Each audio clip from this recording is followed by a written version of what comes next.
Hey everyone. So today we're going to talk about a story that a lot of people are talking about now, which is this flight that President Trump took home from Turkey, home from Ankara, when he went to the NATO summit, where he apparently wasn't on the plane that he claimed to be on. And at first, when I heard about the story, I was like, yeah, really, who cares? Why is this such a big story? But as you'll see, we're going to go through it. And there are a number of issues that this story raises that are actually worth thinking about, worth talking about. And I want to present them to you in a kind of unbiased way, just let you know what people are saying about it. And just like raise the issues that it raises, because it is an interesting story, more interesting than I thought it was at first. So let's get into it, and let's hit the headlines. Here we go. Israeli intel on Iranian plot said to have spurred decision to sneak Trump off Air Force One. Okay, what is this? And this was published today on the 12th. Israel told the United States about the Iranian assassination threat that prompted the U.S. Secret Service to take President Donald Trump off Air Force One and transfer him in a catering truck to a military plane as he prepared to fly out of Turkey last month, the Wall Street Journal reported yesterday, citing an unnamed U.S. official. Later Tuesday, Trump confirmed that he had indeed been smuggled off Air Force One in Ankara because the Secret Service and U.S. military told him to switch planes. Israeli intelligence indicated that Iran was plotting to use shoulder-to-air missiles to take down Trump's plane, according to the Wall Street Journal report. Senior Trump aides, including Secretary of State Marco Rubio, remained on the plane despite the threat, the official said. That's interesting. The Wall Street Journal reported last month that Israeli intelligence had indicated a new plot was in development to assassinate the U.S. president, but did not provide details. Trump had flown to the NATO summit in Ankara aboard a newly renovated Qatari-donated jet. The trip was the first international travel for the new plane, whose speedy upgrades triggered questions over its cost and security and took place as hostilities escalated with Iran, which borders Turkey. Before departing the Turkish capital, Trump said he would instead use an older baby blue Air Force One plane for old time's sake to RAF Mildenhall in Britain, while the new Qatari gifted plane stopped at the same base so U.S. service members stationed there could tour the aircraft. But after Trump boarded the old Air Force One in front of cameras in Ankara, he was secretly shuttled by an airport catering truck to a smaller plane on Air Force C-32A, the Washington Post revealed Monday. The report on Trump being clandestinely put on a third aircraft and quietly whisked out of the country added a fresh layer to just how seriously concerned U.S. security officials were about the threat against the president during the ongoing war with Iran. The regime has been publicly pledging to assassinate Trump since the U.S. killed Iranian IRGC Quds Force General Qasem Soleimani during his first term in 2020. Calls for the U.S. president's death featured prominently in the recent mourning commemorations for slain Supreme Leader Ayatollah Ali Khamenei. Trump confirmed the Washington Post report later Tuesday, telling reporters that he slipped away from Air Force One after the summit in Turkey because the Secret Service and military wanted him on a different plane. Quote, "I go by Secret Service and the military. They wanted me to go in a different flight, different plane," Trump said. Besides the alleged Iranian plans, there have been multiple assassination attempts against Trump. Most recently, eight men were indicted last month on murder and terrorism conspiracy charges for their alleged roles in a thwarted plot to target officials linked to Israel, including Trump, Vice President J.D. Vance, other federal officials, trillionaire businessman Elon Musk, and other high-value targets at the UFC event at the White House last month. Federal prosecutors also alleged that the group planned to murder Prime Minister Benjamin Netanyahu, who was not at the event. Now, there are some more details about this maneuver in the Washington Post, and I'll read them to you here. It's in the middle of a long piece. To exit that plane, meaning the first plane, to exit the Air Force One, the baby blue one, the one that he was allegedly going to fly on out of Ankara, without being seen by those uninvolved in the operation, Trump and several aides stepped aboard an airport catering truck which was elevated planeside using hydraulics and positioned at a door on the opposite side of Air Force One's entrance, according to the U.S. official and other corroborating material. Imagery captured by the news media at the Turkish airport shows a staircase on one side of the Legacy Air Force One, meaning the older Air Force One, and the catering truck on the other, with its container elevated to the level of the plane. Trump arrived in a limousine, climbed the staircase, and waved toward the tarmac as he boarded, video shows. A few minutes later, as members of the White House press corps boarded near the back of the plane, a man in a suit entered the catering truck's cab, according to media pool video of the departure process. The container was lowered into the bed of the vehicle, which then pulled away from Air Force One and drove to the smaller C-32A nearby, the video appears to show. The truck is out of view for about 40 seconds when the camera pans away and is briefly hidden while behind the C-32A's engines. The video shows that the container was lifted to the level of the plane for several minutes. After the container was lowered, a person in a suit stepped out of the truck's cab, which remained at ground level, and ascended the stairs leading up to the C-32A, disappearing from the camera's view. Now, in the New York Times piece on this, they actually, I'm not going to read from it, I'm just going to play you. They have a good version of the video that you can expand. So I'm just going to show that to you here. You know, before we do that, let's talk about what's going on this coming Sunday. We're having a very important webinar, Mamdani's New York City, A Warning to America. We have former mayor of New York City, Rudy Giuliani. We have Shabbos Kestenbaum, the great young thinker and commentator at PragerU. Robert Spencer, the prolific author on the subject of Islam. He wrote a book about Mamdani recently. He's also the founder of Jihad Watch. He'll be there. And Rabbi Daniel Schoenbach, who's a therapist, and he's got a very successful YouTube channel. And you could follow him at rabbiforamerica.com. And he's been very involved in building the anti-Mamdani coalition across different sectors in New York City, been very involved in that fight. And we're also going to be joined by Ariella Novak, who is a journalist. She's not on the flyer. We just booked her today. She's an investigative journalist. She's a regular contributor to Fox News, JNS, and other outlets. And she's been covering the Mamdani situation. So she'll be joining us as well. That is this coming Sunday, August 16th, 2 p.m. Eastern Time, 9 p.m. in Israel. But if you can't make it, you should still register, because when you register for this webinar, not only can you attend live, but you will receive an email immediately after the webinar airs live with a link to watch the whole thing on your own time. So you don't have to be available at this time. Make sure to register for the webinar. You can do so by clicking the link in the description of this video, or go to israel365.com/Mamdani, or click the QR code that is, scan the QR code. Scan that. You don't click a QR code, you scan it. Scan the QR code that's on your screen. Make sure to be there this coming Sunday. Okay, let's get back to our story. So in the New York Times, they provided this great little video, and this is the video that was being described in the previous piece that we read. So let's just open this up a little. And here, hold on, let's get back to the beginning. Here we go. President Trump was secretly moved to a military jet, apparently via this catering container. Here it is. And here's Air Force One. He's going to get on the other side. The catering container is going to go up to this door. And let's watch the rest of this. Here we go. There's the catering container.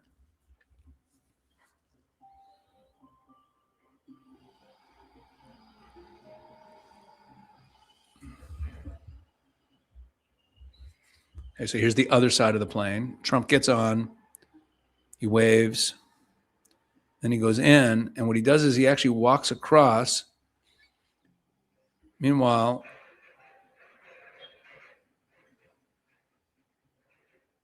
there's the press, the journalists. They're getting on the back of the plane. Meanwhile, over here, here's the truck. Right here on the left is the catering truck is going to pull away. The journalists are getting on. There goes the catering truck with President Trump in it. And it goes and it boards a different jet that Trump is going to get on. Meanwhile, all the journalists are getting on back here. And it says here the reporters were not told about this. And then when they showed up in Britain, he gets off Air Force One. Okay. And then he boards the Qatar-donated plane to go to Washington, D.C. All right, there's the footage of it, of what happened here. Okay, great. Now let's move on. So here in this story, in The Guardian, it just adds another detail.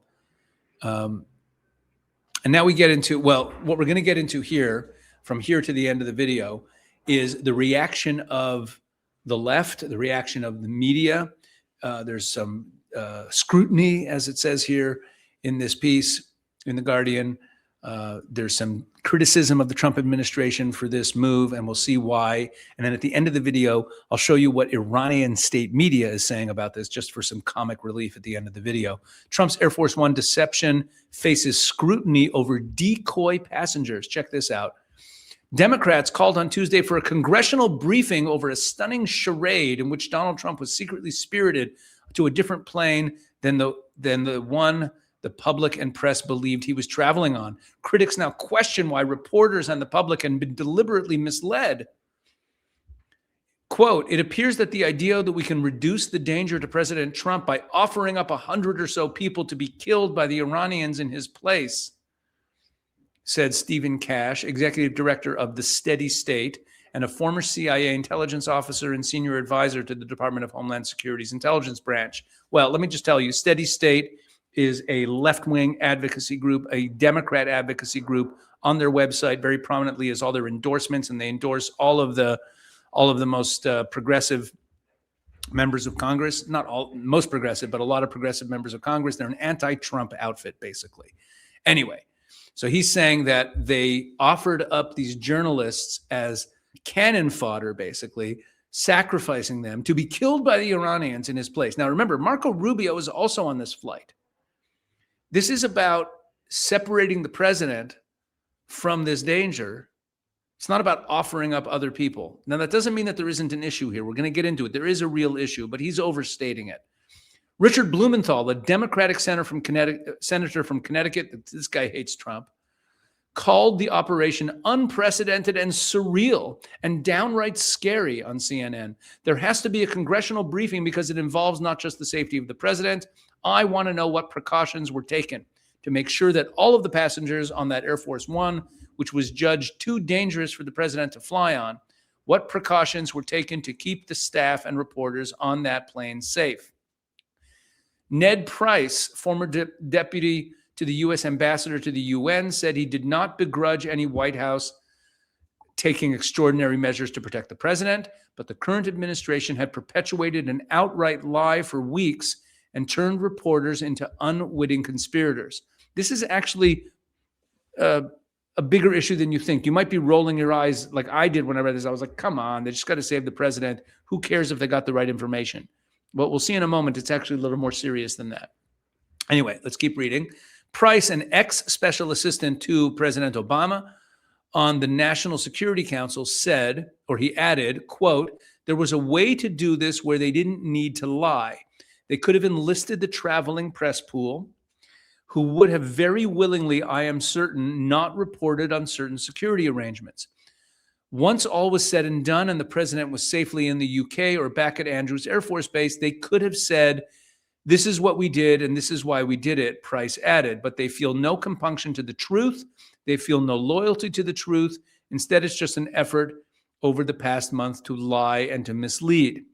Journalists also raised concerns. Jake Tapper, an anchor on CNN, tweeted, obviously the life of the president is paramount, and previous White Houses have used deception to protect the president's life, but no officials I've spoken to have ever before heard of using Air Force One full of White House staff and journalists as a decoy during an imminent threat.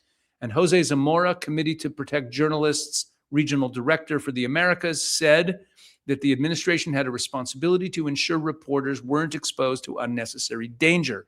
Reporters should be informed of credible security threats so that they can make informed decisions about their safety, he said. Transparency should be the norm for any administration, particularly where safety is at stake. Okay, now more on this. In Time magazine, they posted this today. Today posted in Time Online why Trump's secret flight was extraordinary by presidential standards. And I'm not going to read you the whole piece. Let's just jump to, so it talks about what the press pool is and how important the White House press pool is. Now look at this. And this really made me think. For nearly a century, who are they quoting here? I think it'll say who they're quoting. Let's see. Yeah. For nearly a century, the story of the American presidency has been written through the eyes of the press pool, the small team of writers, photographers, and technicians assigned each day to cover the commander-in-chief on behalf of the broader core of correspondents, the White House Correspondents Association. Oh, gosh. Too many things popping up on the site. The White House Correspondents Association, which works to coordinate and ensure access for journalists covering the White House, said on its website. The White House Correspondents Association went on to say that the accounts documented by the pool provide a daily record of the presidency that forever lives in the archives of news organizations. Meaning the press pool isn't just journalists doing their job, writing things down. There actually are assignments within the press pool. They have to take record and quotes, and these become the official record of what the president was doing. It's actually a more serious thing than I realized. Pool duty is an essential element of the work of White House correspondents because one never knows when the world will need good information about precisely where the president of the United States is and what he is doing at any moment, the association continued. Members of the White House press pool have been with presidents during a slew of historic and high-stakes moments. They were, for instance, in the motorcade when former President JFK was assassinated in Dallas in 1963. The press pool was also present when an assassination attempt was made on President Reagan's life in Washington in 1981. On September 11th, 2001, amid the chaos and fear that followed the 9/11 terrorist attacks on the World Trade Center and the Pentagon, President Bush traveled with a smaller press pool to a military facility and then back to the nation's capital.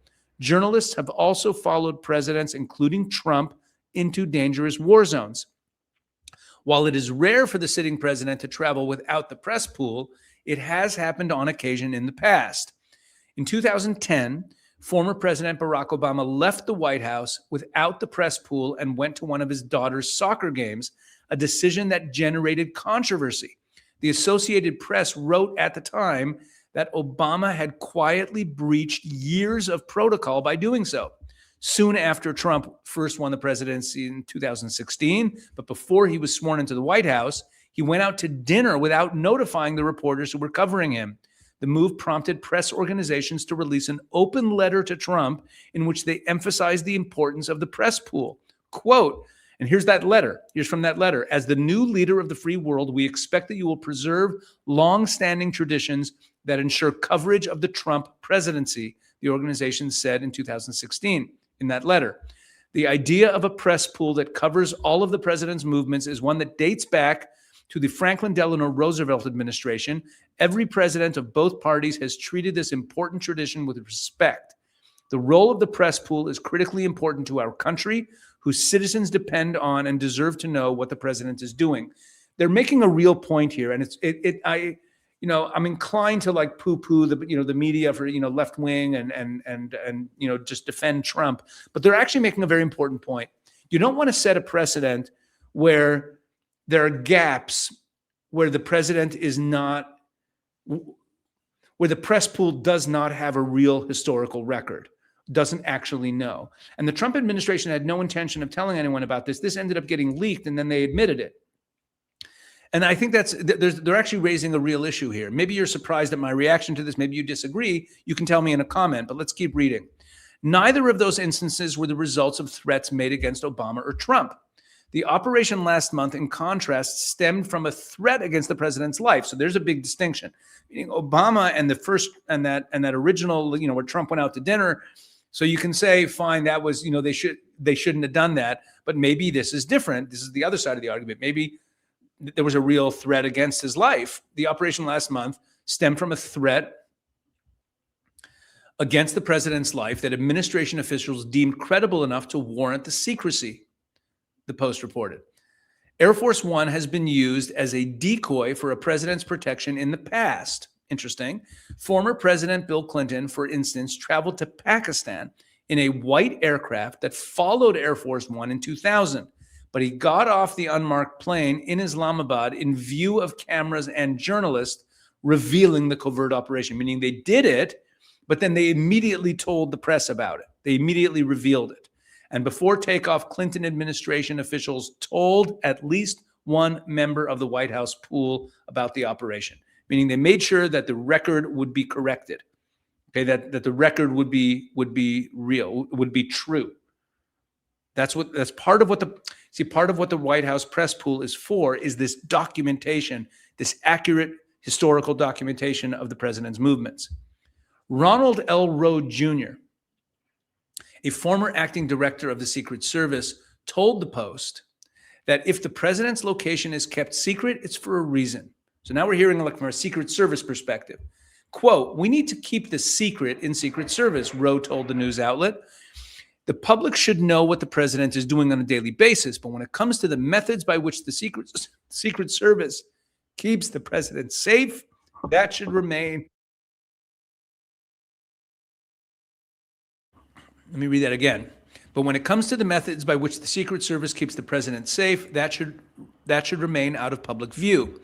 Robert McDonald, who worked with the Secret Service for more than 2 decades, told Time that the operation in Turkey appears to be a result of real-time improvisation by the president's security team. He also cast doubt on the idea that the journalists who were on the former Air Force One were left at risk. Quote, "I would find it incredibly hard to believe that those 2 planes weren't escorted or with other assets from allies or the U.S. Air Force in the area," he said. McDonald went on to say that restricting the number of people who are informed of such an operation is standard practice, and stressed that the outcome of the mission was that everyone arrived home safe. Quote, "Everybody that I'm aware of got home from that trip to Turkey," he said. "The bottom line is everybody got home safe. That's the main function of the Secret Service." That doesn't change the fact that there was this breach of protocol with the White House press pool. It's an interesting issue. It's an interesting issue. I'm not even sure how I feel about it. And then we have this report from CNN. After Trump plane ruse, White House Correspondents Association presses White House on press pool safeguards. And now we can really see their kind of official response. The White House Correspondents, meaning, okay, in this story here, we're going to hear from the White House Correspondents Association and from a Trump-friendly member of the association. So this isn't just going to be more kind of anti-Trump journalists, bashing him for doing this. The White House Correspondents Association has asked President Donald Trump's administration to, quote, "work with us on a protocol for handling extraordinary security circumstances in the future." This isn't complaining about what happened.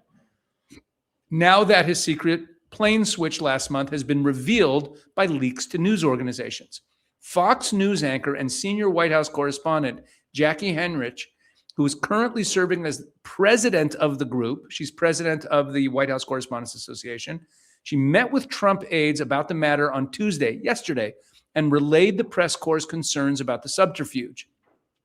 The association immediately heard concerns from members after the event took place, meaning after the leaks came out, including Heinrich, who wrote, quote, "press safety, the ability of the pool to maintain an independent record of the president's movements, and the integrity and credibility of pooled reporting."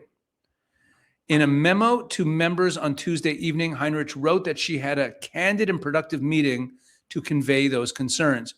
Quote, "I emphasize that the WHCA recognizes the paramount responsibility of the Secret Service to protect the president, and that genuine security threats can require extraordinary measures, including circumstances in which operational security limits what can be shared with reporters in real time," she wrote. "At the same time, I advocated strongly for the importance of maintaining independent press coverage of the president and an accurate historical record of his movements."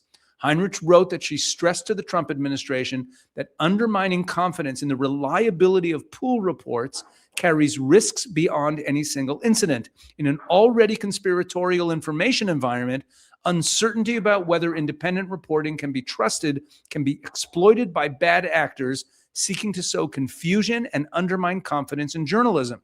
That's why she said the association will advocate for a protocol that recognizes the Secret Service's responsibility to respond to genuine threats while protecting press safety, preserving independent coverage of the president, and providing a mechanism to correct the record after the fact when necessary. Look, I'm a Trump supporter.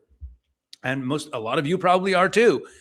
But we have to remember that this isn't just about Trump. This is about precedent setting. This is about, and it's one of these, like, if you poo-poo it and you say, no big deal, and this becomes a pattern, it does undermine the record, that beautiful openness of the United States of America, that there is a clear, transparent record of what the president does, his every move, because of the press pool. It is a longstanding tradition and needs to be preserved.